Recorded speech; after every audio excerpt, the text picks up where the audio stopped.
My name is Carrie Ann Noel Brown. I will be your mistress of ceremonies this morning.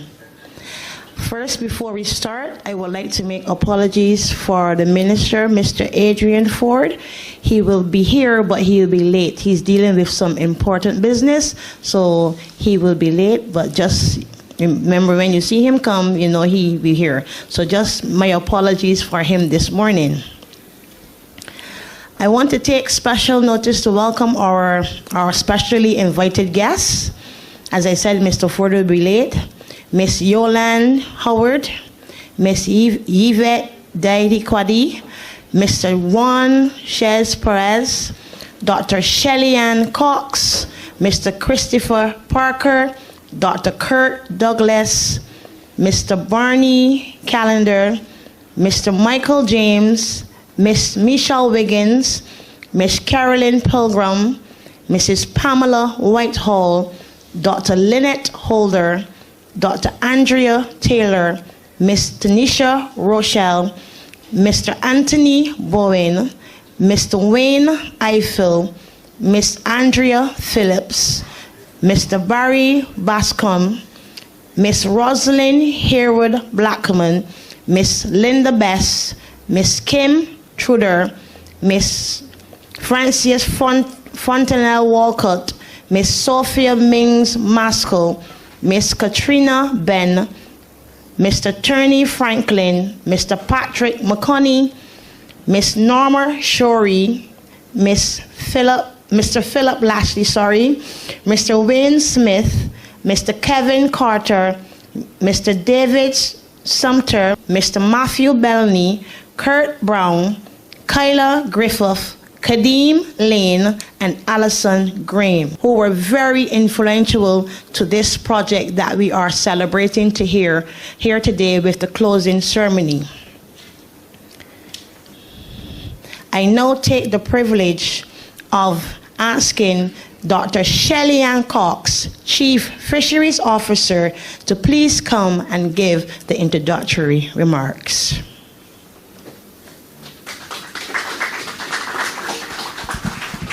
Thank you, Mrs. Noel Brown. A pleasant good morning to everyone. I'm very pleased to see so many of you here this morning as we celebrate this momentous occasion.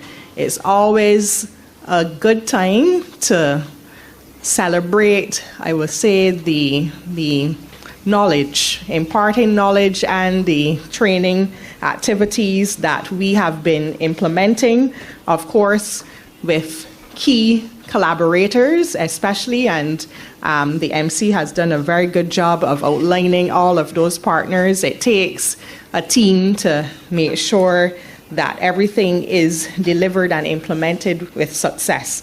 And we're very grateful to our partners, especially the Food and Agriculture Organization of the United Nations, for their support in building out this I would say almost third iteration of the fish waste project, and with special emphasis in this third phase in building the capacity of our stakeholders, but along the lines of business development. So it was beyond our usual training on food safety and special emphasis on fish waste. I was thinking how best to start the remarks, and I think I'll use the quote of a 17th century French author. And he says, "To eat is a necessity, but to eat intelligently is an art." And this morning we are discussing the post-harvest sector of the Barbados fishing industry. And when we say eating intelligently, it outlines the fact that the quality seafood products that we have been producing have to be in compliance with high quality standards, and that begins with us, the people in the sector. And this will entail continuous training in food safety like was done in this project, training in fish waste handling to ensure quality waste to be inputs for fertilizer or animal feed. And it also looks at the the collaborations along the value chain that are necessary to ensure what we do not only promotes the circular economy, but it also supports blue economy development in Barbados. Our Fisheries Division motto, transformative, inclusive, sustainable, is our guiding light for all of the programs and initiatives that we implement. And it's quite key that we follow these guidelines outlined in our fisheries policy. The main objective as it relates to fisheries value chain, which is Pillar 4, outlines that we want to work strategically on improving and diversifying value chains by making them more resilient to logistical disruption and reducing economic and post-harvest losses. If you want to look specifically at the policy statement, it says the government will facilitate the emergence of new value chains that can boost the development of the local fishing industry and improve trade balance in fish products. This statement clearly outlines the fact that we need to have sustained initiatives to improve the emergence of new value chains. And this project focused on transforming fish waste into products. And there were demonstrations as it relates to the production of fish silage. And there's also a visit to shorelines with their bioprocessor where another another product was seen.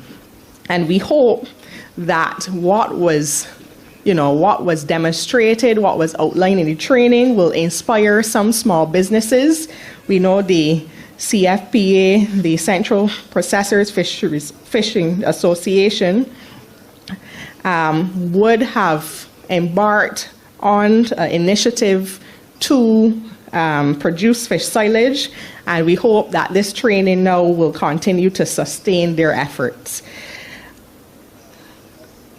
I will just hint a bit on the new legislation, but I know Minister is going to expound a little more on this.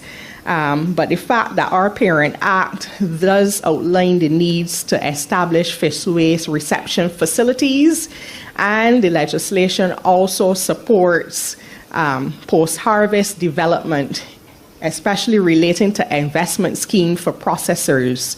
So the environment is good right now for initiatives such as this, and the new legislation, which will be debated in Senate very soon, will support these initiatives. We wanted legislation that was not heavily on penalties and fines and rules, but legislation that will chart a path forward for development. And I'm proud to say that we have been blessed to be able to have quite modern, quite cutting-edge legislation that will see the fishing industry of Barbados reach its highest potential. I want to congratulate our graduates, but certificate receivers this morning on a job well done. I know this is just the start in a long journey towards learning. We have plans to pursue other certification, other training, and the legislation speaks towards the Barbados Institute for Fisheries and Fisheries-related Studies, where we'll be looking to offer courses not only in seafood quality and assurance, but vessel operations and other courses that will attract youth and women. We pay special emphasis on women and trying to engage them in the harvest part of the sector. We know that the post-harvest sector is dominated by women, but I see a lot of aspiring female fishers that we want to encourage.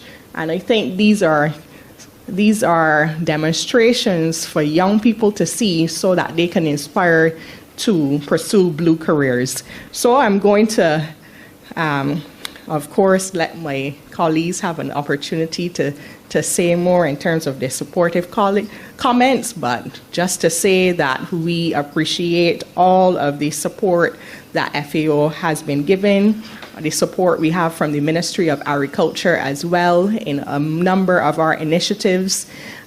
We also have present today persons from Small Business Association, Barbados Revenue Authority, and others. I don't know if somebody is here from NIS, but those that played a pivotal role in the training, UV Surmise as well, that I can think at the top of my head. But just to say that we can't do anything of this alone. It is a huge mandate we have at the Fisheries Division, and the new legislation is well over 400 pages. So with a mammoth task like this, we need to have partners to make sure that we can see a successful industry against the backdrop of Beryl as well. It shows the resilience that something like that happened. It caused us to have a reset and look to foster and a transition into a blue recovery for the sector. Thank you very much.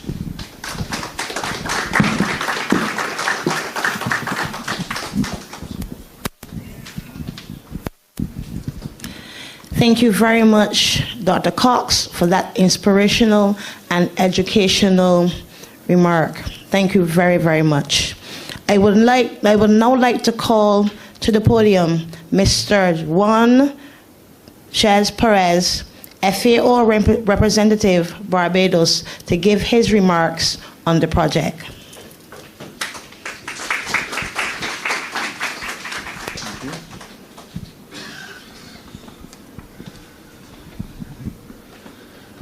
Dear Dr. Shelly-Ann Koss, Chief Fisheries Officer, dear Mr. Calendar, Ministry of Agriculture, representatives of the Government of Barbados, distinguished guests, partners, project participants, ladies and gentlemen, a happy good morning to all.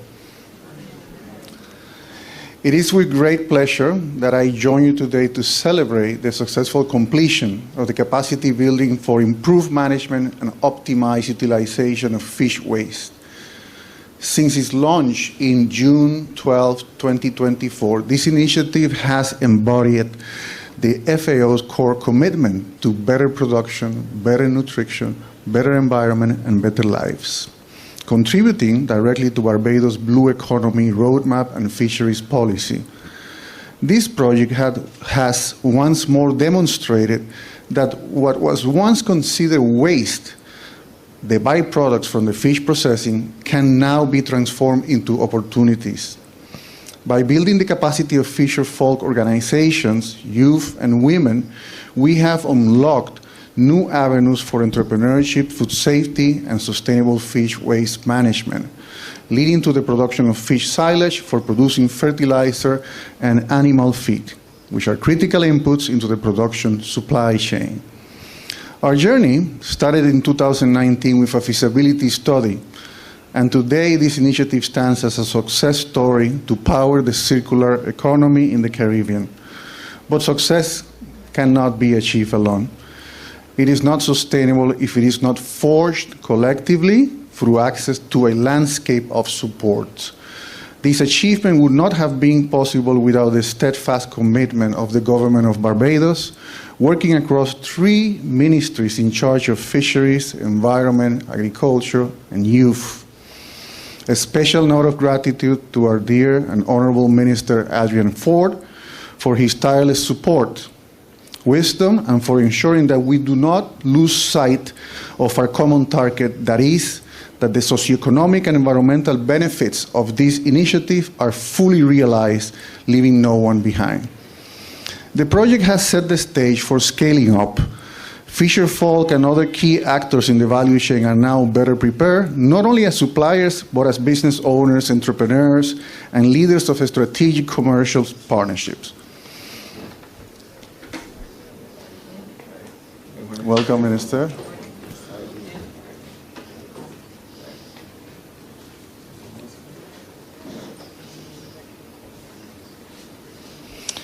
Barbados is entering a remarkable transition phase with the government's plan to establish a bioprocessor at the Bridgetown Fish Market, the island's largest site for fish waste generation. This facility will significantly enhance local feed and fertilizer production, reducing reliance on imports and complementing ongoing private sector investments in value-added fish waste-derived products. The FAO is proud to be a long-standing partner of Barbados in this effort. Our commitment does not end here. We will continue to support agri-food system transformation through initiatives such as the upcoming Enhancing Technical and Innovative Capacity to Accelerate Transformation of Agri-Food System in Seeds project, set to launch in May this year, and which will help establish an agribusiness center to incubate young entrepreneurs and bolster local feed and fertilizer production. But also, other ongoing efforts which are part of our growing national portfolio, such as our efforts to strengthen Barbados' food safety system with the recent completion of an exercise to apply the food safety assessment tool developed by the FAO and the World Health Organization to diagnose the state of the system and provide recommendations. Also to improve access to climate finance through readiness support and the deployment of specific climate-smart solutions. Also to provide technical support for incorporating social protection into national determined contributions in the spirit of leaving no one behind. And finally, to facilitate access to opportunities under the newly created Fund for Responding to Loss and Damage, a key UNFCCC financial mechanism of which Barbados is a board member and a global advocate. In closing, let me once again congratulate all project participants, partners, and supporters for this milestone achievement. My dear colleague, Dr. Yvette, as we like to call her, Dr. Shelley Ann, Safe Food Essentials, Western Fisherfolk, the women processors, the youth farmers, and actually my wife, who has surprisingly shown up here because I speak so much about fish silage outside work and with my neighbors, including last night, that I think that she thought she would surprise me to see what is this whole fuss about fish silage. So thank you, my dear Brenda. The success of this initiative is a testament to what can be accomplished through innovation, collaboration, and shared commitment to sustainability. Let us continue to build on this foundation to create more resilient, sustainable, and competitive economy and resilient society in Barbados and the wider Caribbean. Thank you very much.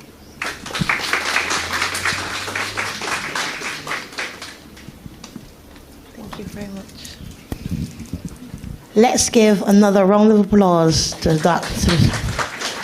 Mr. Juan Perez. Thank you very much, sir, for coming here today to inform us about all the wonderful work that the FAO is doing to improve the fish silage and fish waste projects here in fishing industry. Mr. Ford has just arrived, and if you need a little time, sir, you just let me know, and I will just talk about rocking our socks today. You ready? Of course, you know you need to rock our socks. Yes, it's a wonderful initiative, I must say, for mothers and fathers also with children with Down syndrome, autism. I myself have an autistic grandson, and he is so beautiful, trust me. Sometimes when I see him, he just lights up, you know, because when we first found out about it, he was very reserved. He won't let me touch him, anything like that. And when he first extended his hands to me, it was like if God had just come down and just touched me on my shoulder and said, well done.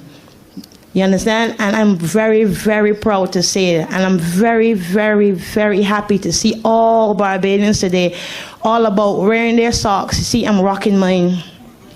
And it's lovely to see it. And I'm very, very glad. I'm very pleased. And I'm thanking everybody who rocked their socks today. I must say kudos to you and thank you very much. I would now like to introduce the Honorable Adrian R. Ford, MP, Minister of Environmental and National Beautification, Green and Blue Economy of Barbados, to come and give his remarks. Thank you. Good morning. Morning all. Sounds better. First, let me thank Mr. Juan Perez, I hope I'm calling it right, a representative of the FAO, the United Nations. I see my good friend Yvette here. Good morning to you. And Dr. Holder, a pleasant good morning to you as well. And I just want to start where you left off in terms of recognizing those persons with Down syndrome as we join with the rest of the world in terms of acknowledging the fact that we must be able to encapsulate those who are marginalized and be able to recognize that they are an important cog of what we do in terms of our sustainable development. And going on a little further, because for us in the fisheries and what we are doing here is a part of the bigger and brighter policy as it relates to how we just transition. The only way we can do it, and that is moving from a linear to a more circular economy, is if we are able to bring along those in the marginalized groups. Those young persons that we often speak about, the elderly folk in the twilight, and unfortunately, those that will be considered in the shadows, the person suffering with disabilities and other challenges, medical challenges. So this is an appropriate time for me to say that a project like this, when we are having the conversation about just transitioning and involving especially our women in fisheries, because as far as I was made to understand from my chief fisheries officer, women will make a big part of this whole fish processing and the fish offal and the silage as we make it into a more, by a processed way, into something that can go into the feedstock, as I've been made to understand, or can go into the agriculture belt. It is an important aspect and dynamism to what we do as I say, transition into a more circular economy. We've often thought about our sustainable development goals. One that comes to mind is the goal 12, which speaks to responsible consumption and we can have, right? The thing I realize is if we are able to bring every single group on board, and when I say every group, especially those in the marginalized or the disadvantaged category, I think that is the most important part of this conversation going forward. So I'm happy today to say that and to thank FAO and the representatives as we say to them that what they will give us in terms of that bioprocessor will of course give those in the fishing industry. And I was made to understand as well that we have started the training with those in the sector, the workers in the fish markets, and along with the all-female, and I want to say there is an all-female fish processing group who started the work a little while ago with the fish offal and fish silage project, where the last time I was having a discussion in this type of forum, you told me that you were pelletizing and that there was an interest in terms of the rabbit feed. That's what I was back then. Now I'm hearing that you can go a little further with a machine that is obviously bigger, and it will improve the feedstock and those other byproducts that we are going to be having. It is a very, very good initiative. It speaks to the government's overall policy in terms of having a circular economy. And the circular economy must not be a misnomer for us.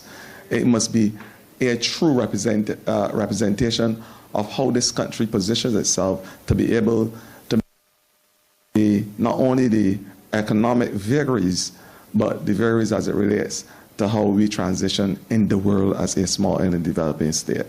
I am happy today to associate this government with a project like this, and to say as well that the legislation that we brought, and I say we because it is not the minister alone. When you hear about legislation being exposed at the level of Parliament, it is the collective effort of person in our our Fisheries Division, those in the legislative arm at CPC, and of course the workers in Parliament as well. So I say, when we laid the Fish Management Bill and legislation and the Seafood Bill, which is the after process bill, when we laid those bills in Parliament, and it now has become law, it signifies to us that here is the legislation to align itself with what we are speaking about in terms of our circular economy. The legislation will give the power to be able to say to those in the industry who will be using byproducts to be able to make a few extra dollars. Realize that the mic is giving a little problems today, but I am happy the day we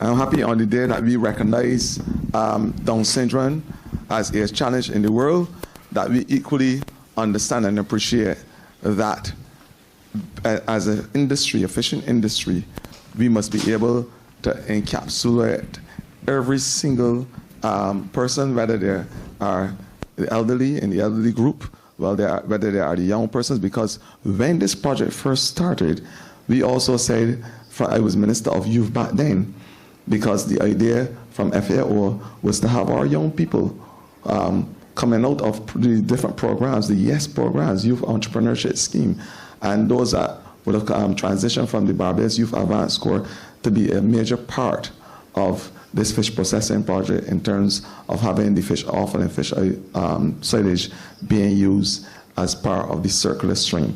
I am happy today to say that as Minister of the Green and Blue Economy, the turquoise economy, that the beautiful colors that we wear today signify the moment in time that it has been created in terms of our circular drive, and to allow the Fisheries Division to have those bright, beautiful colors as part of their visual acuity. I am happy, and thank you once again. Have a wonderful day.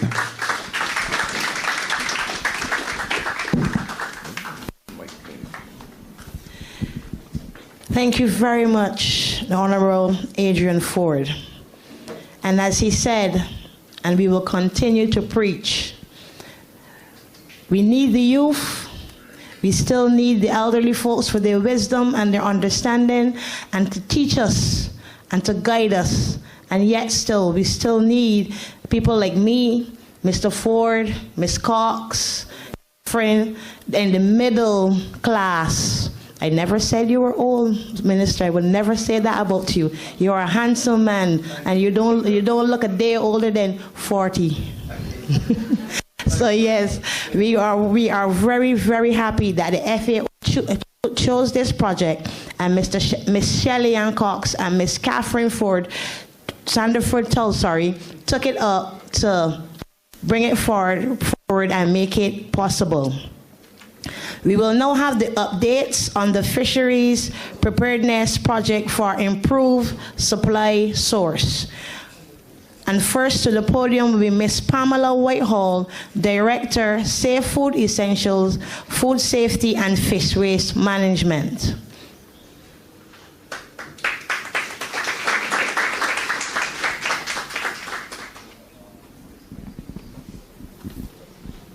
Thank you very much. Honorable Adrian Ford, Minister of the Environment and National Beautification, Green and Blue Economy, Mr. Juan Chiaz Pelias, FAO Representative in Barbados, Dr. Yvette Duardi, Fishery and Agriculture Officer, FAO, Dr. Shelley Ann Cox, Chief Fisheries Officer, Dr. Kirk Douglas, Center for Biosecurity Studies, UWI Cave Campus, fellow consultant, Mrs. Catherine Sandyford Ford Tull, other distinguished and specially invited guests. Good morning. My name is Pamela Whitehall, Director of Safe Food Essentials. Today marks the official completion of the FAO project entitled Technical Support to Local Fisherfolk in the Implementation of Sanitary and Traceability Measures in the Fisheries Industries of Barbados. This project was executed by Safe Food Essentials and took place alongside another project, which my colleague, Mrs. Catherine Sandifoot-Tal, will report on today.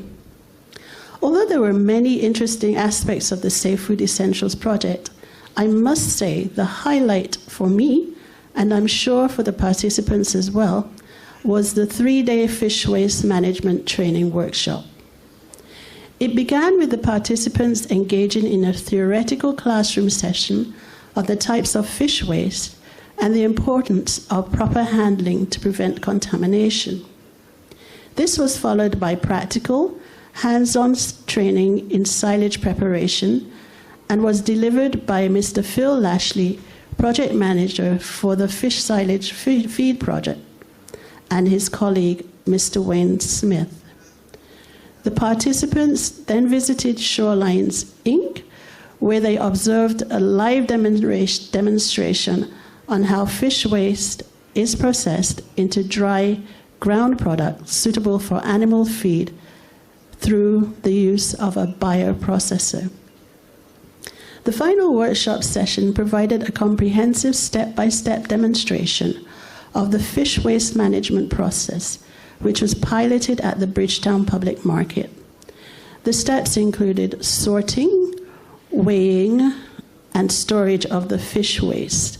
And this was an infographic of the steps that were taken in that process. Participants, I must say, were fully engaged, with some volunteering to demonstrate each stage of the procedure. I must, however, confess that prior to undertaking this project, I never thought of what happened to the fish waste after. My only concern was really to go buy fish. Fresh fish that I could go home and make a tasty meal for my family, hoping that I would get rave comments about the taste. Didn't always happen, though. Nonetheless, through this initiative, it has become evident that fish waste holds significant potential. Not only can it be transformed into valuable resources, but also it presents opportunities to minimize environmental pollution while creating new economic prospects for the fisherfolk community.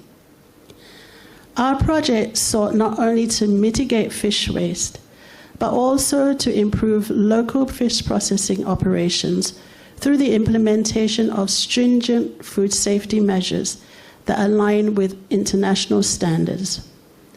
A major activity was the assessment of the Bridgetown Public Market to evaluate its readiness to become a hazard analysis critical control point compliant facility.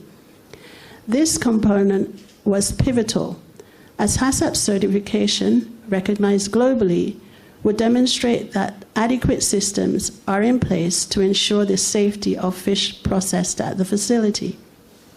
Further, the project included the provision of comprehensive training in food safety, good hygiene practices, and good manufacturing practices to local fisherfolk through a series of workshops. A total of 40 beneficiaries, comprising 24 females and 16 males, participated in these workshops, each receiving course materials that I'm sure they will be happy to refer to in the future. As part of the project, beneficiaries were also presented with items of personal protective equipment, PPEs, and fish handling equipment. At this juncture, I wish to extend my sincere gratitude to all who contributed to the successful completion of this project. First and foremost, I express profound appreciation to the FAO for entrusting Safe Food Essentials with this vital assignment and for their support throughout its execution.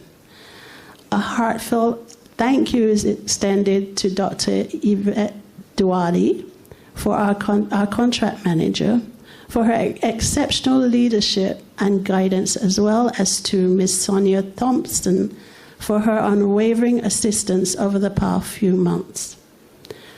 I offer special thanks to Mr. Chiaz Pelais, FAO representative ad interim in Barbados, for his support during the implementation of the project.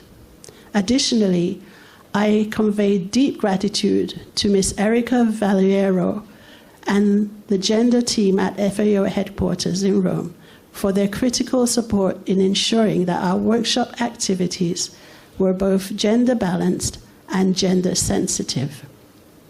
Appreciation is also extended to Dr. Shelley Ann Cox, Chief Fisheries Officer, Mr. Eric Lewis, Senior Manager of Markets, Ministry of the Environment and National Beautification, and Ms. Catherine Sandiford-Tull, Project Coordinator, for their collaborated efforts and steadfast commitment to the project's objectives. Additionally, I wish to personally thank Ms. Michelle Wiggins, Acting Manager of the Bridgetown Public Market, for her invaluable support. Despite her demanding schedule, Ms. Wiggins made herself available both virtually and in-person meetings, providing critical information to support another of our tasks, the updating of the Bridgetown Public Market Standard Operation Procedures and the Sanitation Standard Operating Procedures. She also provided immeasurable support during the audit of the facility. Your collective dedication and collaboration have been instrumental in ensuring the success of this project. Thank you all from the Safe Food Essentials team. Finally, for those who may be wondering, my colleague Dr. Bradford is unable to join us today due to other commitments, but she sends her well wishes. Thank you.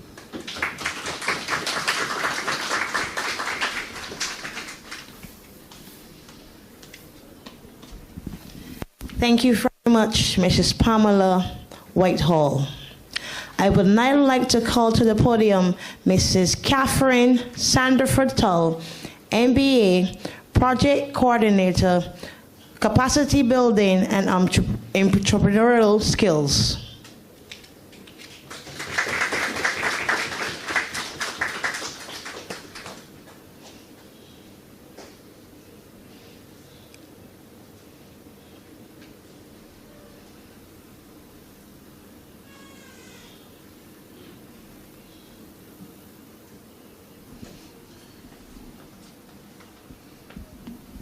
Thank you, Ms. Carrie.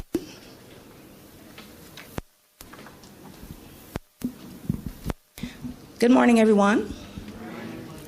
Protocol so beautifully being established, I will continue. Is that okay? Okay. Good morning. My name is Catherine Sandiford-Tull, and I'm the president of Western Fisherfolk and Community, Inc.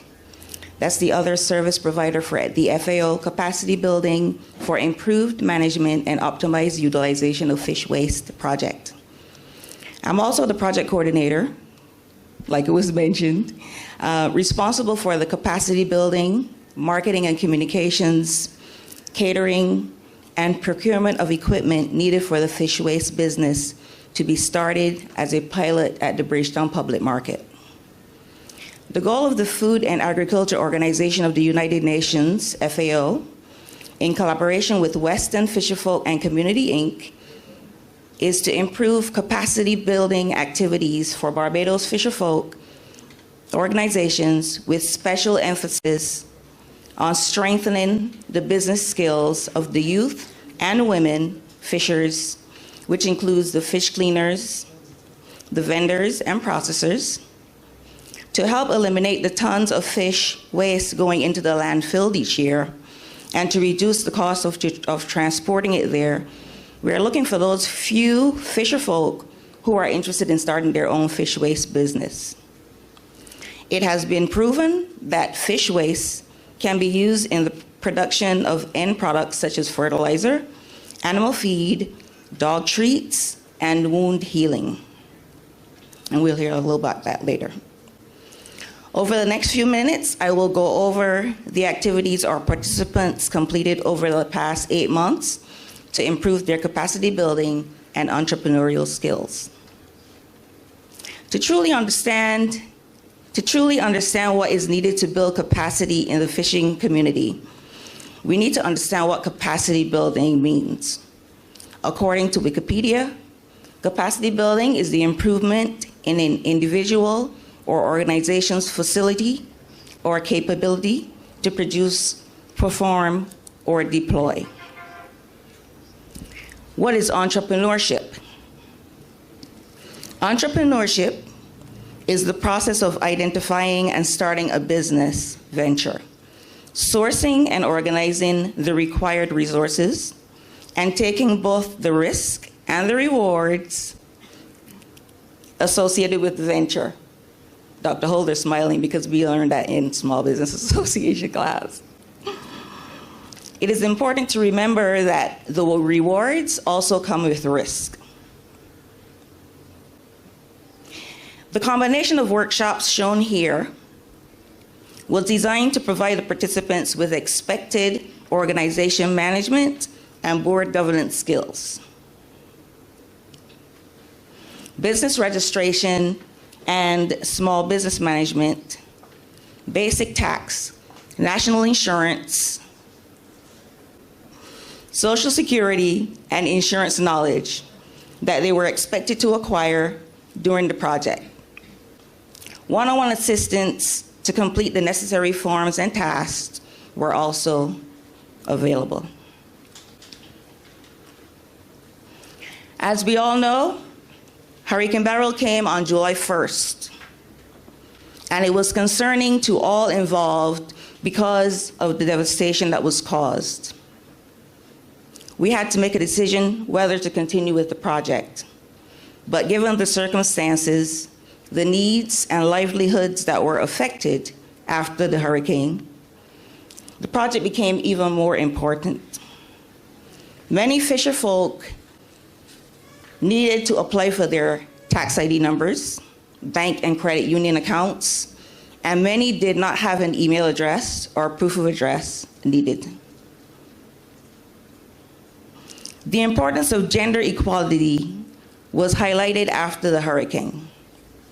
Many fisherfolk, mostly women, found it difficult to qualify for assistance, although they tried.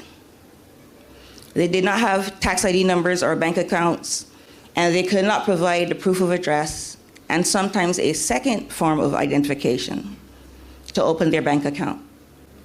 Many did not have an email address to receive the verification email that the Barbados Revenue Authority when applying for the tax ID number.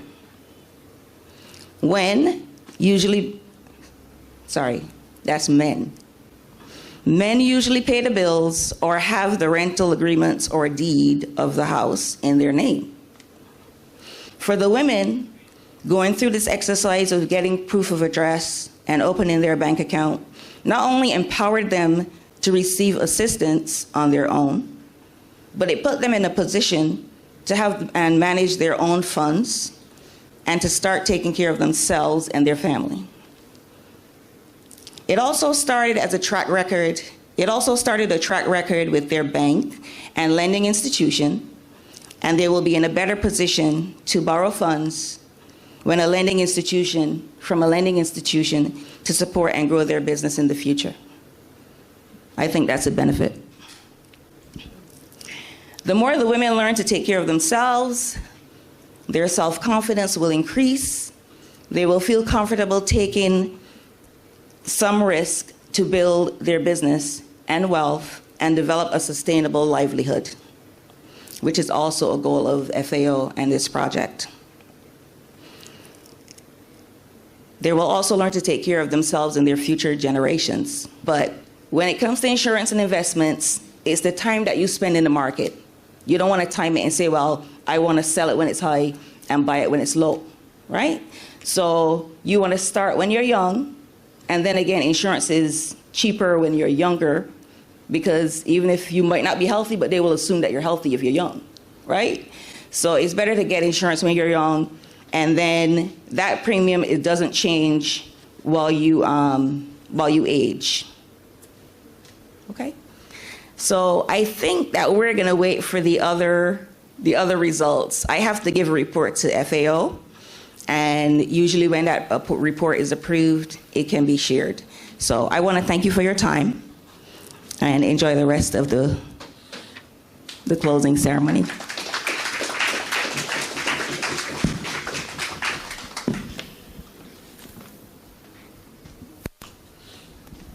Thank you very much, Mrs. Catherine Sanderford-Tull. And let me let you all know very, very well, she is a very inspirational person, because she took this lady from rags and gonna make her riches. Dr. Kurt Douglas, he has to leave because, you know, the doctors are very important and they have a lot of stuff going on. But his information is very vital to the project. So I'm going to let him come and give his remarks on the project and what he is doing and how it facilitates, so that we can have his information and we can allow him to get to his very important.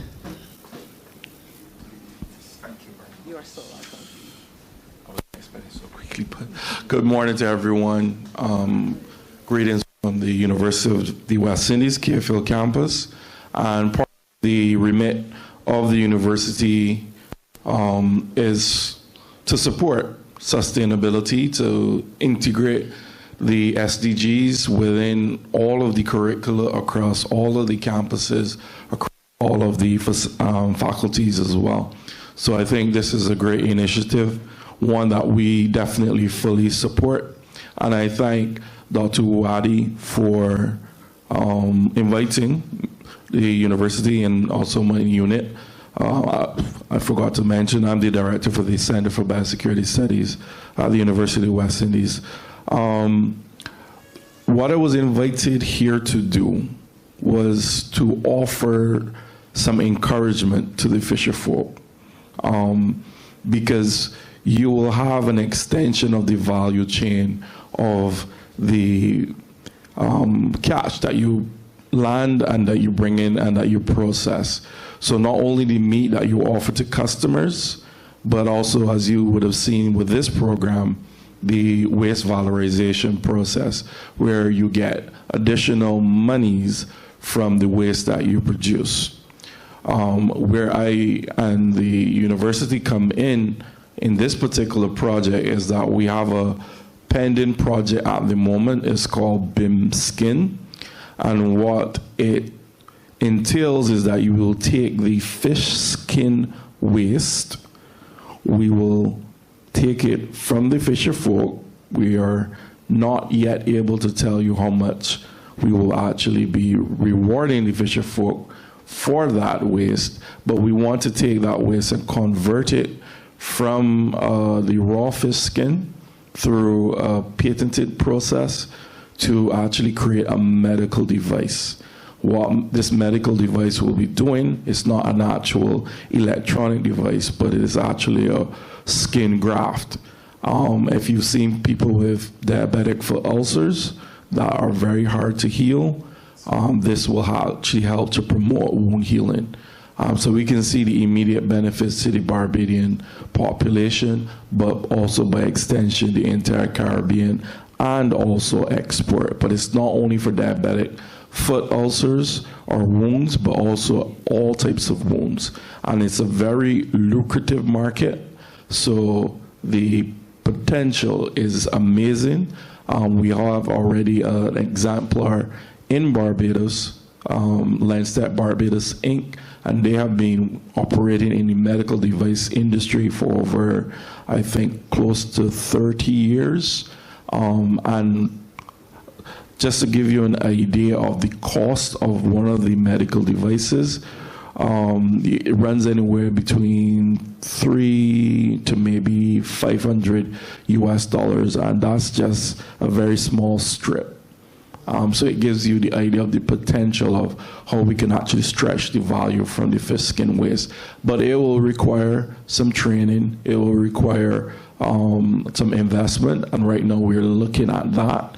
So once we have more details, we will definitely keep you in the loop, and we're hoping that we can partner with FAO in that regard as well. So thank you all very much.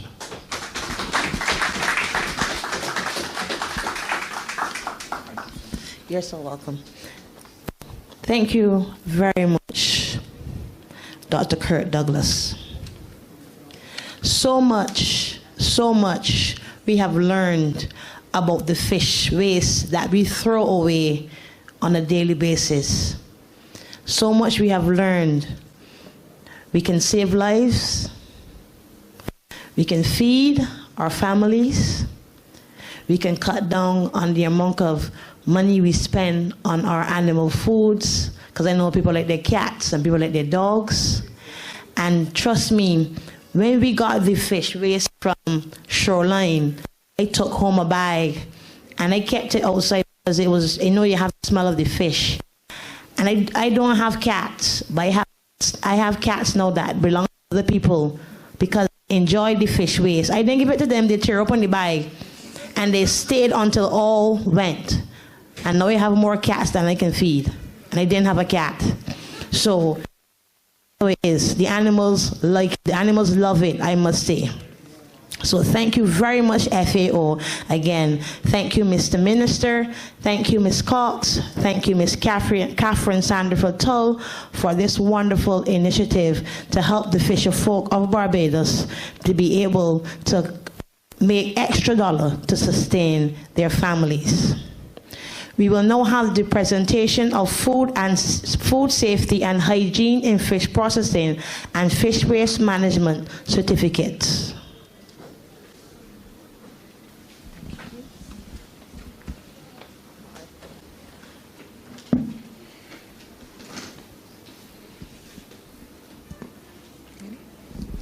Okay, good morning, everyone. My name is Carolyn Pilgrim. I work with Safe Food Essentials on this project.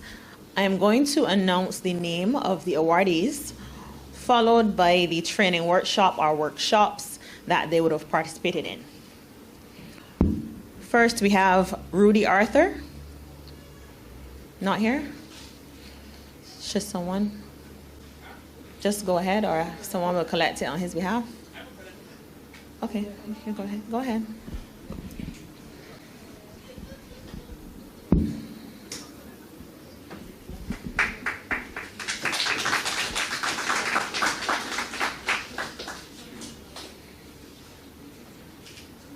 Matthew Ashby.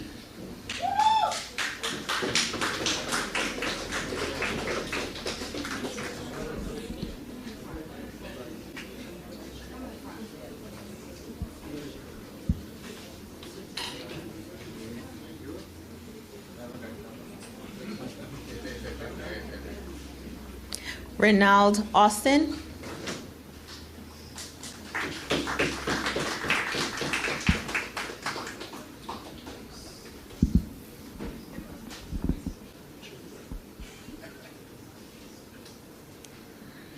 Tonya Bab.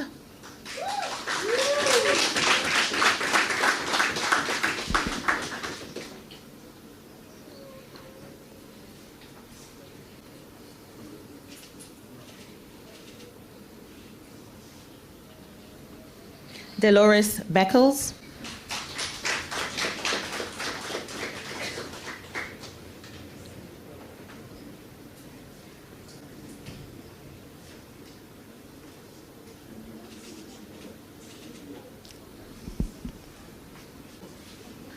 And I still forgot to say the training workshops. So Rudy was food safety and fish waste management. Matthew was food safety and fish waste management. Renald was fish waste management. Tonya was food safety and fish waste management. Dolores was fish waste management. And the next person is Siobhan Bourne. Not here, not here. But that was fish waste management as well. Is someone going to collect on his behalf, on her behalf, sorry? Okay, you'll give them Michelle.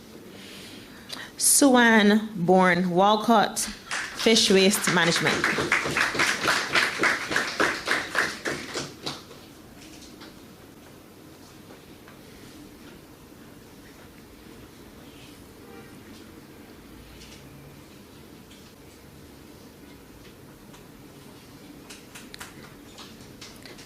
Melanie Brooms, food safety and fish waste management.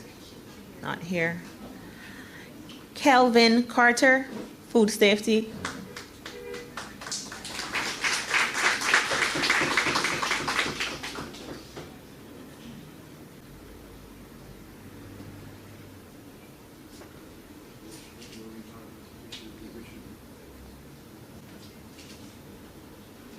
Katrina Chapman, food safety and fish waste management.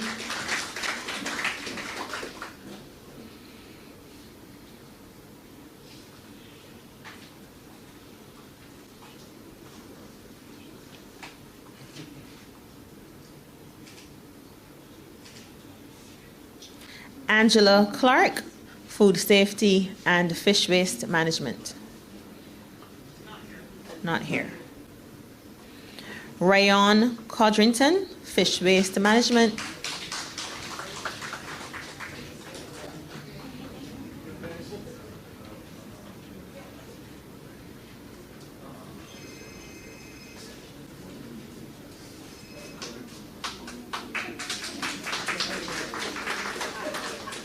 Kirsten Carbon, food safety.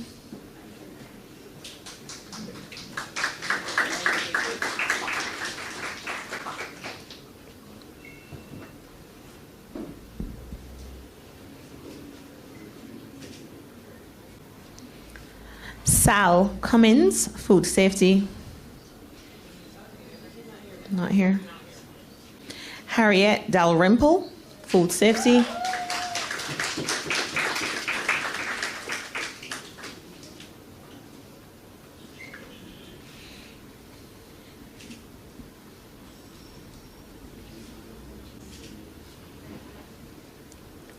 Aaron Edwards, food safety. Not here. Cody Edwards, food safety.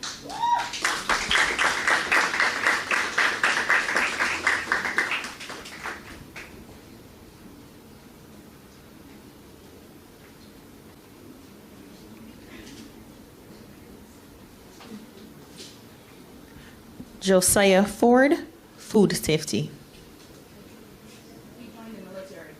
Okay. Keely Gibbons, food safety and fish waste management.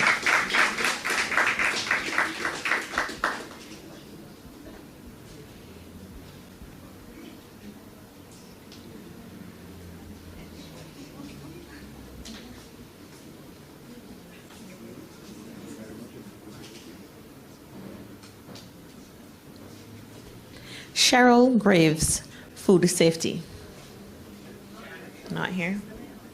Winston Hackett, fish waste management. Trevor Hall, food safety. Trevor Hall, not here. Adika Haynes, food safety. Juliet Johnson, food safety and fish waste management. Naya Jordan, food safety. Jalisa Joseph, food safety. Andrea Joseph, food safety and fish waste management. Rashawn Lane, fish waste management.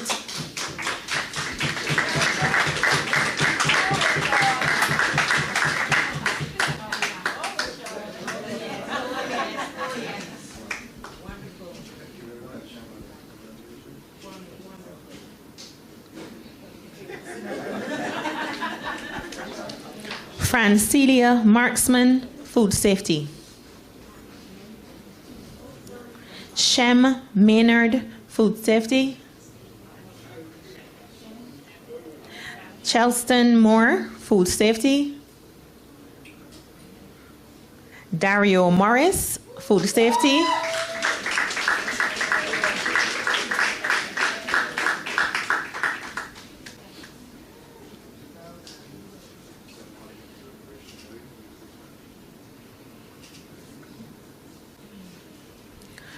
Vernell Nichols, Food Safety and Fish Waste Management. Okay. Carrie Ann Noel Brown, Food Safety and Fish Waste Management.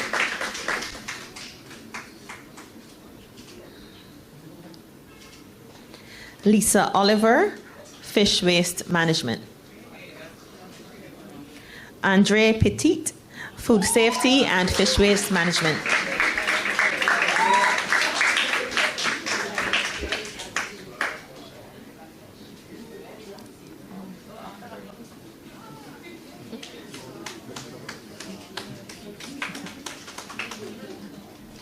Wendy Popo, Food Safety and Fish Waste Management.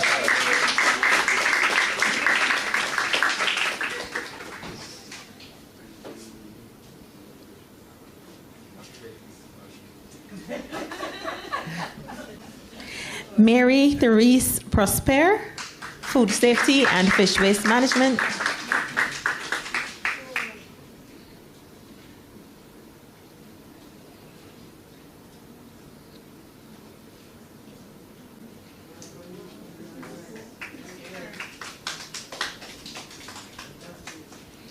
Sharon Prosper, Food Safety and Fish Waste Management.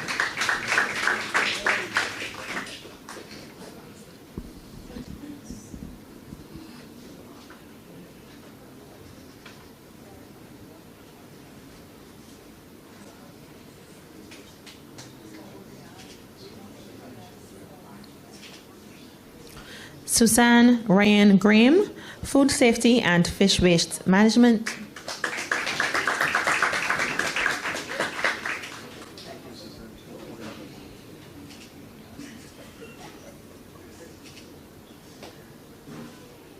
Zaria Sandiford, Food Safety. Peter Sandiford Scott, Food Safety and Fish Waste Management.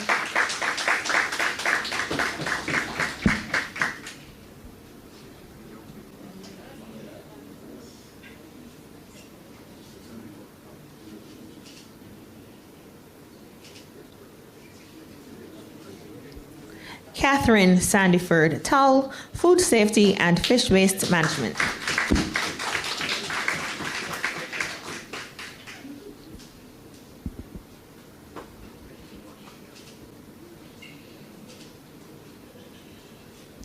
Myrtle Seeley, Food Safety.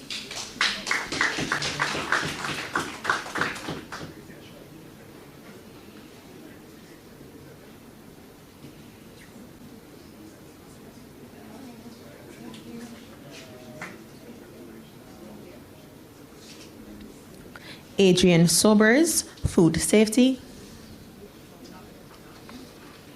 Shirley Sobers, Food Safety.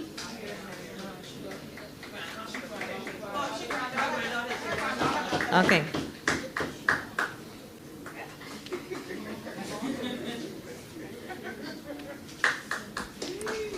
Wendell Sobers.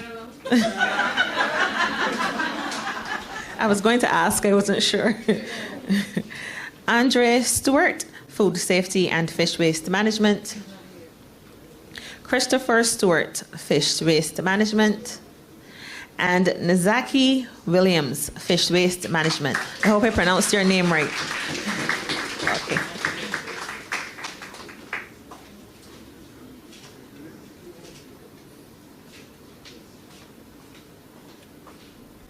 Thank you, that's it.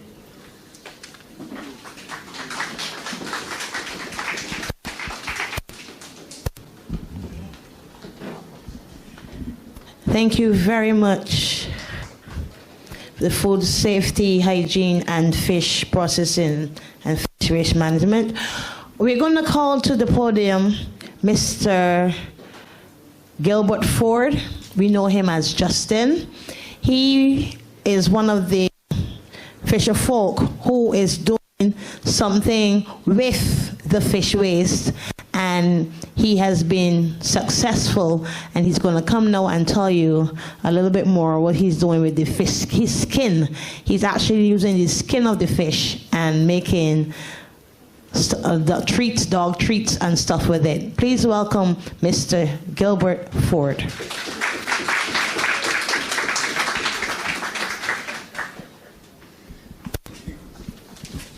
Good afternoon to one and all. Minister, Ms. Cox, and the whole entire people. Still morning? I could swear. All right, so just want to give one. I'm not going to take too much of your time. I think the doctor was here and he was speaking on the skin. What we have here is dolphin skin that we dry and we use it to make snacks, treats for the animals. This one is actually a dog snack right here. So he would be taking this same exact skin. It would not be, what we do is that we twist it and then we dry it. So he would be using it flat out, most likely, to do his healing and him medical research with. So this is the dolphin skin that we use to do that. You can see this here is also available for you all that have animals. It's available at Carters, Massey. We're opening it. We're looking, one of the projects we're looking to do now is that we're looking to get a building where we could do a tour as well to show how it's broken down. The skin is broken down, dry, and processed for anybody that might want to, get a little insight on it. Then we have some more. This one is a see-through. This would be fish waste as well that we would chop up and dry as well, and you could give it to the cats and so on too as well. So this is just a quick rundown. So we have some more here as well. This is kingfish skin here as well. It's a little lighter than the dolphin, so it's difficult for us to twist it to get that body. But we also dry this, and we use a lot of the fish waste as well. So it was really important to see Catherine and them start this project on reusing the fish waste and so on. Because we actually do birthday cakes for the people that love their animals. We actually put this fish waste into dough, and we actually make cakes for your cat, for your dog. So yes, when I could probably get just Catherine and Carrie-Ann, them have my information as well, and the minister too. Right. So they have my information, so you can contact me, get my number from them, contact me, and I could send the email to y'all, and when I could see the wonderful things that we do with the fish waste. We not only on the site would have more other things we do, the dough treats, outer chicken steppers, and different things too as well. But as we're dealing with fish, this is our priority today. Thank you all for your time.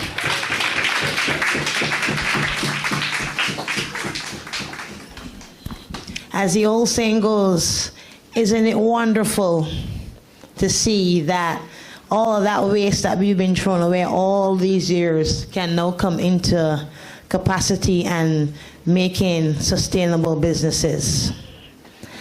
We will now have the presentation of FAO capacity building for improvement management, optimized utilization of fish waste certificates.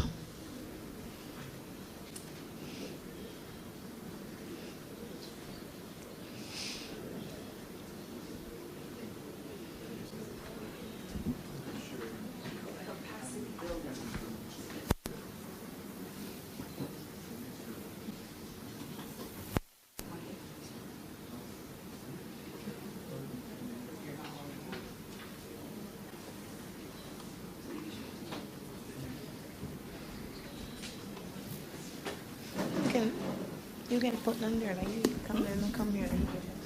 Okay. I would like to congratulate all the participants that were part of the capacity building workshops. We're going to start with Adika Haynes. I don't think he's here. Okay.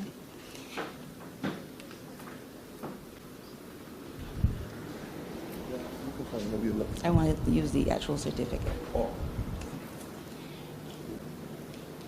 So Adika Haynes, he got his certificate for attending the small business, startup, and management. Next, we have Adrian Wiltshire for board governance.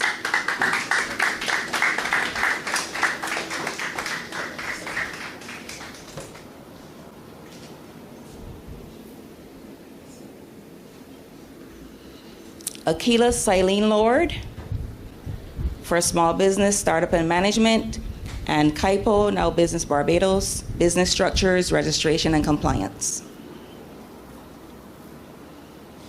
Andre Petit, small business, startup, and management, the basics of insurance and financial planning, and ISS, the process of benefits of contributing to your pension, and board governance.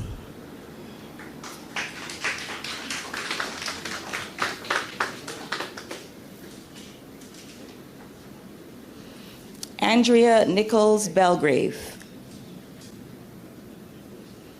She got her certificate for NISS, board governance, and organizational management. Angela Clark, Small Business Association, business startup and management, business structures, registration and compliance, the basics of insurance and financial planning, Barbados Revenue Authority, the process and benefits of paying taxes, NISS, the process of benefits and benefits of contributing to your pension, board governance, and organizational management. She attended all the workshops. Ann Harding. Ann is also the Secretary of Western Fisherfolk and Community, Inc. And she's getting her certificate for Small Business Association, Kaipo, business structures, board governance, and organizational management.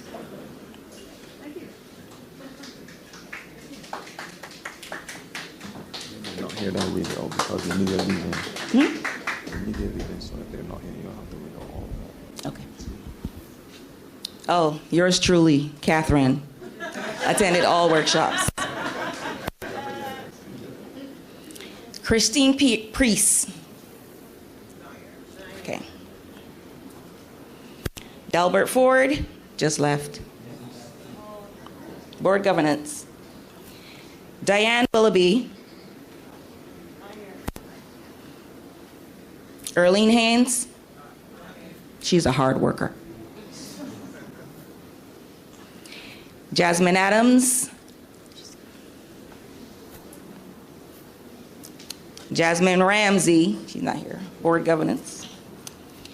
Josiah Ford, he attended all the workshops. He joined the military, like I said. Judy Marshall.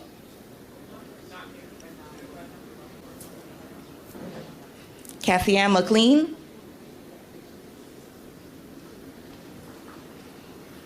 She's part of the Central Fisherfolk group. Katrina Chapman, board governance.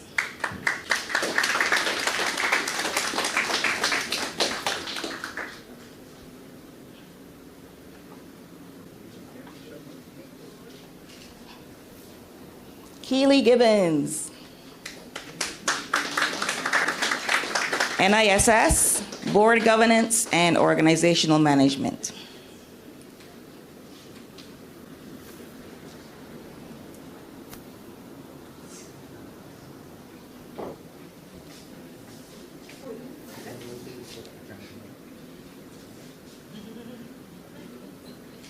Keely's from Weston. Carrie Ann Headley.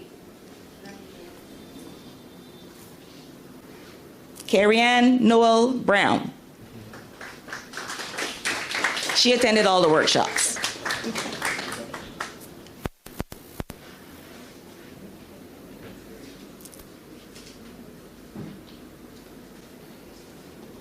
Kirsten Corbin. He's getting his certificate for the Small Business Association, Business Startup and Management, and the Barbados Revenue Authority. The process and benefits of paying taxes, which we're all going to do.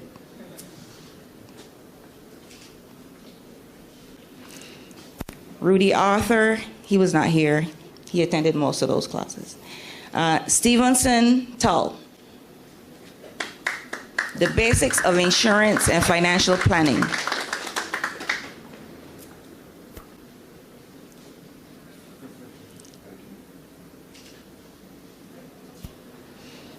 Naya Jordan. I think she's studying. Shirley Hoyt. Ms. Hoyt is getting her certificate for board governance and organizational management. She's a member of the Barbados Horticultural Society. Of course, the farmers and the agriculturists, horticulturists are part of our end users. So we partnered with them. We also have a few here from the Agricultural Society, Barbados Agricultural Society. Stephen Moore.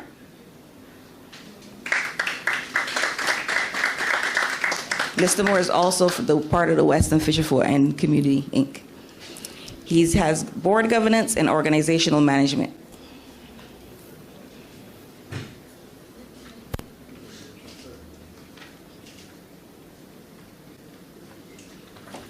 Sal Cummins is not here. Lisa Oliver. Simeon Jackman. O'Neill Kinch.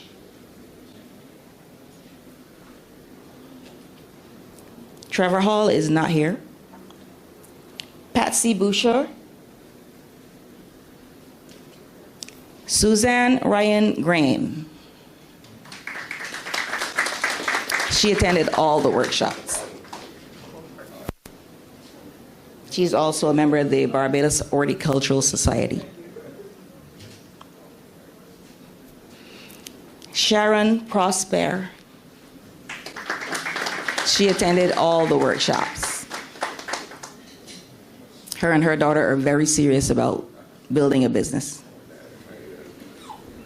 She wants to sell the waste.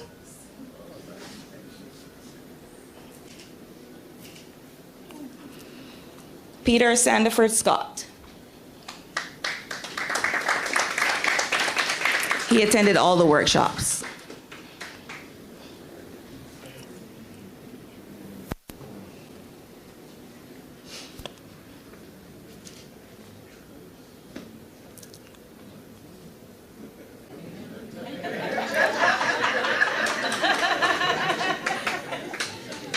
Mary Therese Prosper.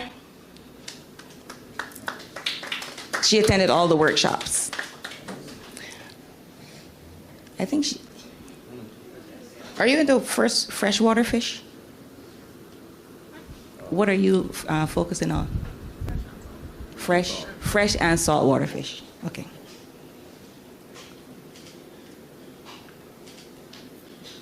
Melanie Brooms. Oh.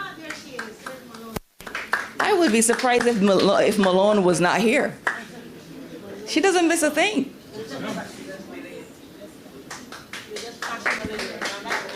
She attended all the workshops.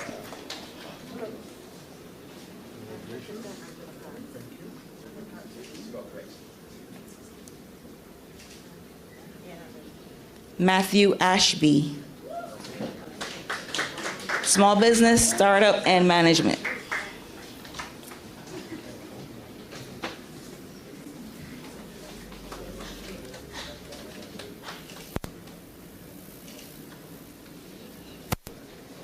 Therese Moore, board governance.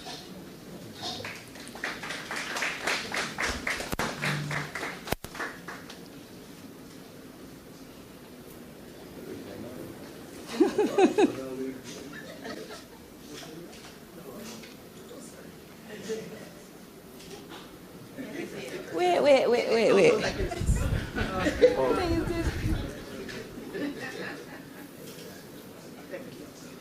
Latonya Wilson.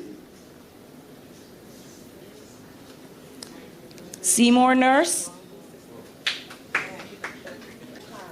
Small Business Startup and Management, CAIPO, Business Structured Registration and Compliance, the Basics of Insurance and Financial Planning, NISS, Board Governance and Organizational Management.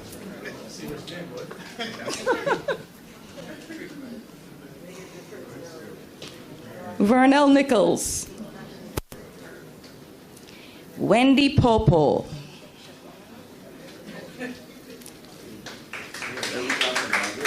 She attended all the workshops except board governance.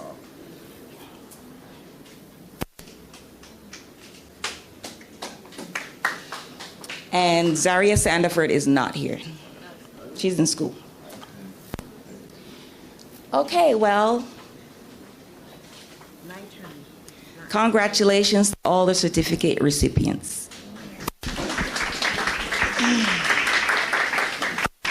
Once again, thanks again, Ms. Sandra Fertol, Mr. Adrian Ford, and Mr. Perez for a wonderful presentation. And now here is when we get down to the good stuff.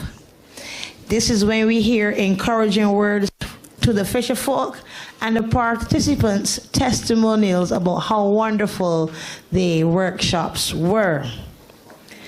So what we're going to do right now, we're going to have the participants come and say a few words, just a few words, and then we will have the encouraging words to the Fisherfolk. So we're going to have Mr. Kevin Carter to come and say a few words on how the workshop was for him.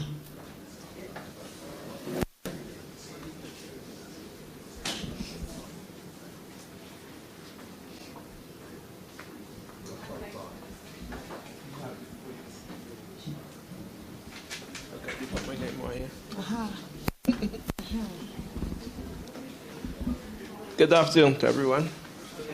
Well, the workshop was, I did the training, the seafood house training. That was very informative.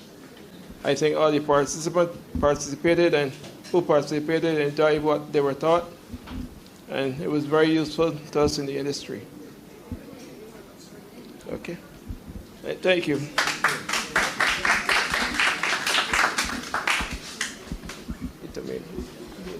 As Mr. Carter, you were very, very short. I said a few, but you did. And unfortunately, as I'm always saying, Catherine is always throwing poor Carrie-Ann under the bus. I don't know why. Dr. Braffett did it to me, and now Catherine is doing it to me too. She's doing it to me too. So, what I can say and what I can testify to is this. The workshops were wonderful. And coming out of the workshops, I've registered my own business, and I have also started my own organization, which is called Empowering Women in Fishing and More. So, yes, you'll be hearing a lot more about it because as the Fisherfolk would know, I am always advocating for the women because I'm a fisherwoman. You understand? I go fishing, and I have one of my colleagues here, Miss Misha Webster. Please stand. She's also a fisherwoman and one of the prominent fisherwomen. So yes, we the women are going to take over this industry and make it extremely wonderful. That is one of my pet peeves. Yes, we still do need the men because without the men, there are a lot of things that we cannot do because I am not going out there and pulling in no 520-pound tuna. No way. Because they're going to pull me in the ocean. So you still need a man. I ain't pulling no 520-pound tuna. Nope. God didn't put me upon the earth to pull so much weight. Enough weight I carry is 10 pounds. Thank you very much. So yes, we still do need the men, and we will still be encouraging them to help us, to train us, to keep us sustained, and to be there alongside us. So in saying that, I want to thank Catherine, I want to thank Ms. Cox, she's gone, and Mr. Minister, and also the FAO for giving me the opportunity to have my own business and to start the organization Empowering Women in Fishing and more. We will now call Mr. Adrian Wilcher to the stand.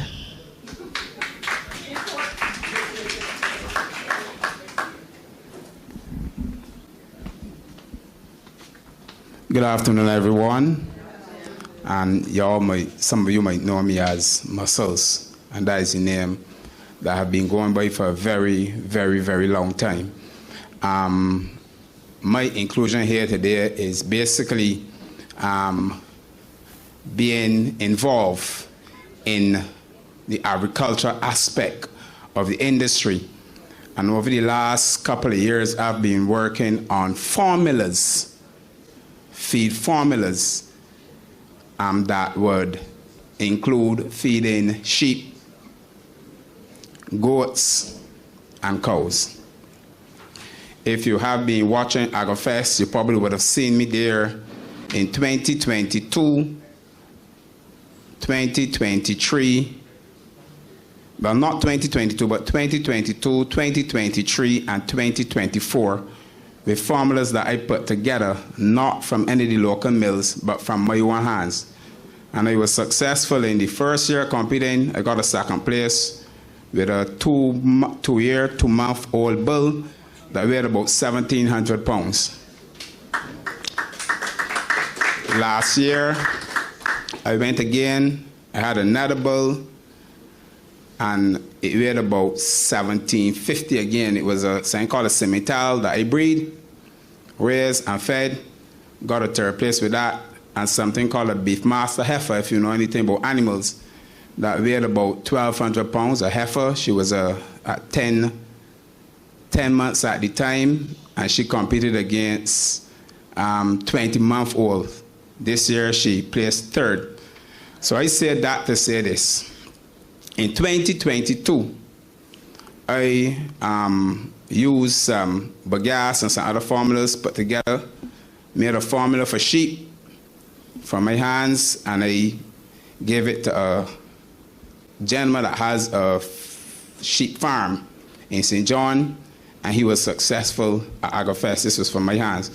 So when I learned of the making of the fish waste, the first thing that comes, and we call it waste, and if you tell the novice about waste, they think about something that's thrown away.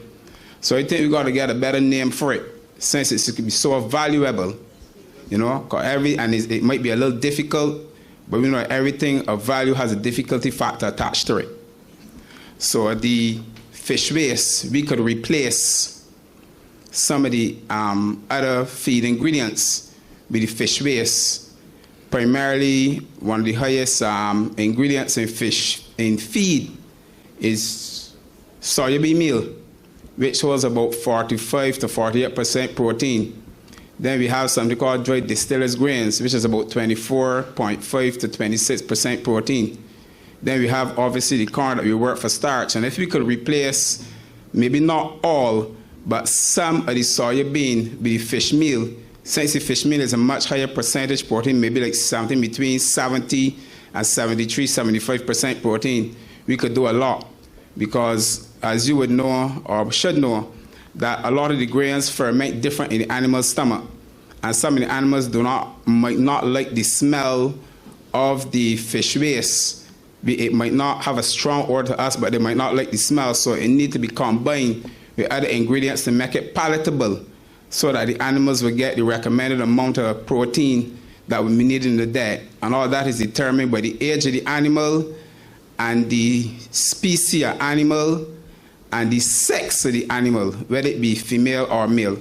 So I'm very much interested in working with the Bridgetown Fisherfolk Association and the Bridgetown Fish Waste Management Program to make it to carry from this level to the other level. Currently, it could also be added with other grasses to make a grass and protein pellet. If you know anything about making animal feed and you look at any of the ingredients, some of the big international feed makers, you would see on their ingredients animal protein products.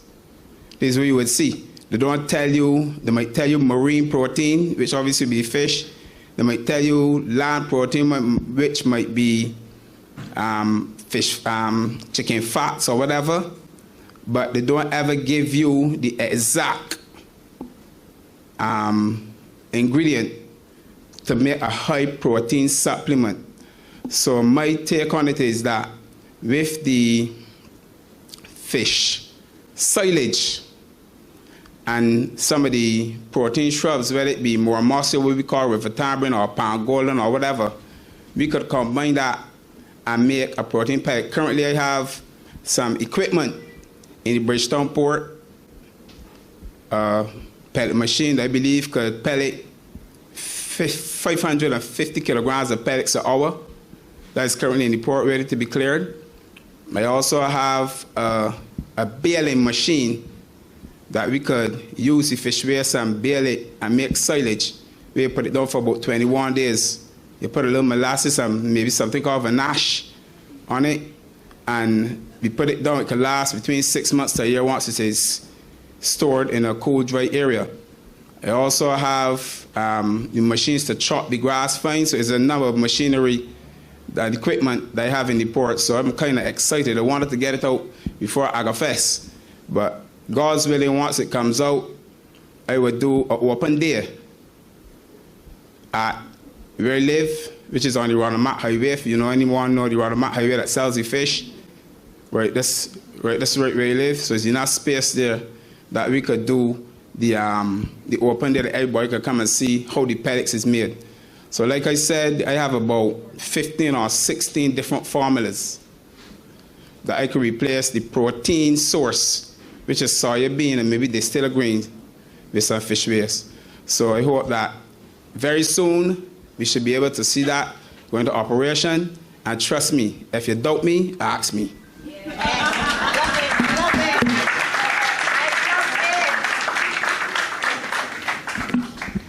Yes, yes. Thanks to Adrian. And you know what I'm going to say? About that. He has come a long way from back in the school days. Back in school days, we couldn't get him to say anything really. He was so quiet and so reserved and wonderful. And look, muscles is all muscles and out there. Yeah, so it's wonderful to see him, you know, prospering and making things happen. And I'm very glad, as we said, thanking to the FAO for everything they have done and making this project come through to help the Fisherfolk. We will now have some encouraging words from Dr. Holder, a wonderful lady. I met her the first time at the small business when we first started our classes. And her encouraging words will go far, will go very, very far. And she's straight to the point, and she always tell you what it is. Nothing happens without the economy. Welcome, Dr. Holder. Thank you very much, Madam Master of Ceremonies. A pleasant good afternoon to all. Representatives from FAO, Catherine, and your team. I was asked, and the ministry, CTPS is still with us, I was asked to share some brief thoughts for 2 minutes. 2 minutes. Now, those who have been in my classes, you know that is not an easy undertaking, right? 2 minutes. But nonetheless, Catherine, I will comply. I simply want to say thank you. Though I think that's the most important point at this stage, to say thank you. Thank you for, first of all, reaching out to us to partner with you on this project. You know, I've coined the phrase for the SBA, we know business. So when it comes to business and you want to understand, you know, how to set it up, how to manage, how the economy works, how business plays a part in that. The SBA is obviously the association, in my view, that I will promote because we know business. So I thank you, first of all, for reaching out to us and for partnering with us. Now, colleagues, it has been a labor of love. From the very first moment, back in June and July last year, when we had the first cohort, to this most recent time, it has been a labor of love. Especially for me, I think Brother Lawrence, one of my facilitators, is still here in the back. Lawrence, thank you so much.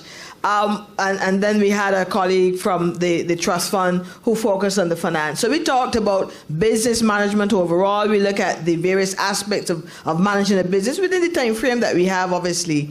And I know that we would have motivated a number of persons to think just beyond having a hobby and to appreciate that you can add value to the particular business idea and you can actually create a sustainable business right here in Barbados. I'm very, very pleased to know that, you know, persons were motivated to do just that.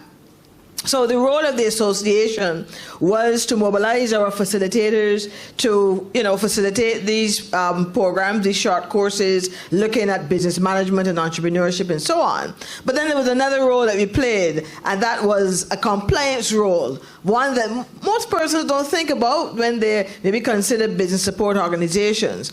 But we partnered with the Barbados Revenue Authority and the City of Bridgetown Credit Union to encourage Fisherfolk to comply, to register, get their TAMIS number so that, you know, they can open up accounts with, obviously I'm going to promote COB, but other financial institutions as well, you know, to be able to do so, and more critically, to be able to have that TAMIS number that you can be counted in the data that is collected on those persons who are actually in business. That is an important component. We were able to facilitate that at the Secretariat as well, working with Catherine and her team. So overall, our job was to assist persons, yes, in complying, but also assist persons in pursuing their entrepreneurial dreams,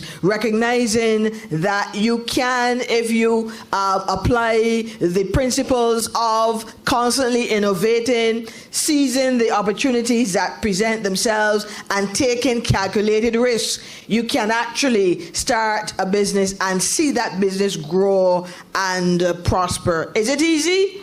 No. We've said that time and time again in the class. It's not easy, but I am satisfied that if you have that commitment to making that idea work, accessing and drawing on all the resources that are available to you, that you can actually prosper. So again, a labor of love for us. We are very thankful to Catherine and obviously the sponsors, the FAO, for partnering with the association, and we stand ready, Catherine, to continue our work with you and your team. We know that there are at least 10 groups that you've brought into our fold, into our network, and we want to continue working with those groups to take the individual constituents to the next level. Colleagues, someone said in 1992, it is about the economy, right? Remember? Who was it? Those in the class, who said that? That's the teacher and me coming up. Who said that? I quoted it last time in the class. Who said that? Is the economy stupid? That's what a known American political scientist said. Right. So he said it for the Bill Clinton campaign. It's about the economy, right? And we say it all the time in our classes. It's about the economy. Former Prime Minister David Thompson said it's more than an economy, it's a society, right? It's more than an economy, it's a society. In other words, if it is that we want to strengthen the society, and we want, you know, to be able to encourage our civil society to grow, we must have a strong economy. We must have a strong economy. And you do so in large measure by encouraging business to thrive. So all of you in here who have been motivated to start your businesses, congratulations to you. Look to the association as your partner, as your support. We are here to help because, after all, we want businesses to thrive. When they do, the economy thrives, and all of us who are sitting in here are able to benefit as a result and realize our dreams. So again, congratulations to all the graduates, congratulations to the organizers, to the sponsors, and as I said, the association is here to work with you in the future. Thank you very much. Thank you very much, Dr. Holder.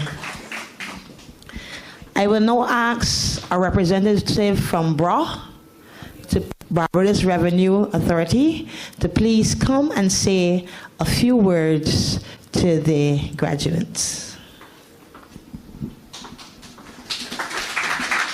Thank you. I have to say good afternoon because morning has gone. However, I am extremely happy to be here. I'm happy to see the faces that I'm seeing. I am extremely happy to know the results of the project or the initiative that you have undertaken. Now, we have registered 210 Fisherfolks during that period. As Lynette had, as Ms. Dr. Holder had said, Lynette is right. It's a strong economy through small businesses, but it's also a strong economy FBPR taxes. So knowing that, the initiative that took place, we were able to educate the Fisherfolks and the community around that, and we got good feedback, good participation, and we were truly excited to build and strengthen those relationships with that group of persons, the Fisherfolks.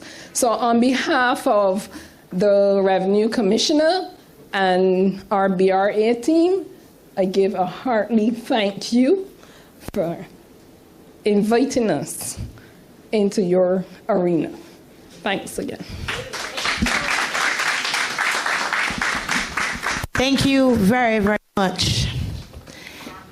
And now we will have our vote of thanks coming from our project coordinator, Mrs. Catherine Sandiford-Tull. And before she gets here to the podium, I would love to say, and I will thank you very much, Catherine. You have motivated us. You have motivated me. And if much people don't know, I will let you know. Through Catherine's tutorage and through Catherine's inspiration and pushing me to be the person that I am today, I have become the secretary of Barnufo. I have started my own business and I have started my own organization, which means that we are going forward and the classes have and done what they were supposed to do. Thank you. Thank you, Carrie Ann. I didn't know I was teary-eyed, but she almost made me cry. So I mentioned that we registered 6 businesses. What's the name of your business? Deputy's Fish House. Okay. And Misha, what's the name of your business? MVM Fish Biz. Okay, and who else is here? Tanya, what's the name of your business? Babs Fish Shop. Tanya's Fish Shop. Babs? Fish Shop. Babs Fish Shop. Oh, yeah. Mary Therese. Harvest Moon. Harvest Moon. And who else? That's it? Okay.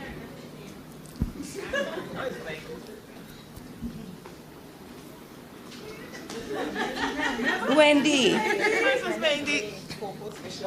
No, Wendy's Fish House. Awesome. Congratulations. And I would like, if you're taking a class with small business right now, I would like you to stand up.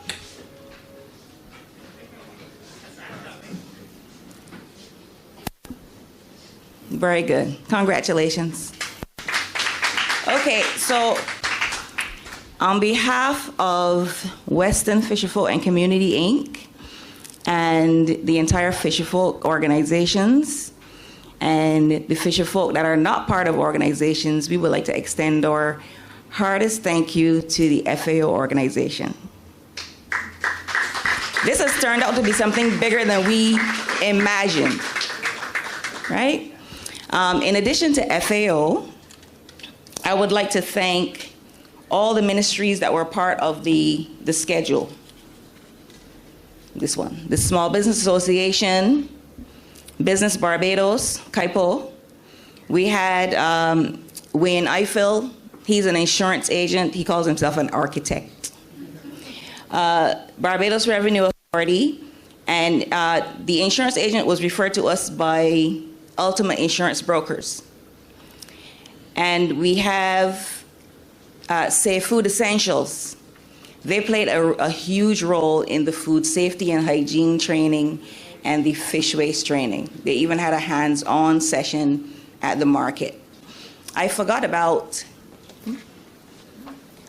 mention that we were able to purchase some equipment for the Bridgetown market. They're going to be a pilot business, and you know, the more successful it is, the better, because the other markets are watching. So when they start and they become successful, then the other markets will look for their own equipment as well, okay? So, and Adrian Wilkshire, he's actually the president of the Bridgetown Association. I think it's great that during this project we were able to uncover the leaders in the industry, because Justin Delbert Ford is also part of the Bridgetown Fisherfolk Association, okay? So I would like to thank NISS. They were so excited, they brought us to NISS and fed us. Yes. Board governance was done by Norma Shorey. She has Catalyst Consultants, and she also works with Ceremys at university. Organizational management was done by Patrick McConey. Patrick McConey, and he is part of Ceremys, associated with the university. And of course, the fisheries training by Safe Food Essential. Okay. I would also like to add that there was Bryden's Express. They gave us a discount on the supplies when we needed the supplies for the classes, and I told them that I will give them kudos. And also, there was the radio station, Starcom Network. They also gave us a couple of free slots. When Beryl came, I did 6 slots to promote the workstation so people can come out and get their tennis numbers. So we paid for some and they gave us additional free, okay? So, am I missing anyone? Okay, well. So I want to thank everybody for coming. Of course, we have food. So we are going to hand it over to the Master of Ceremonies, and then she can dismiss us. Thank you very much. I would now ask all the graduates to please stand.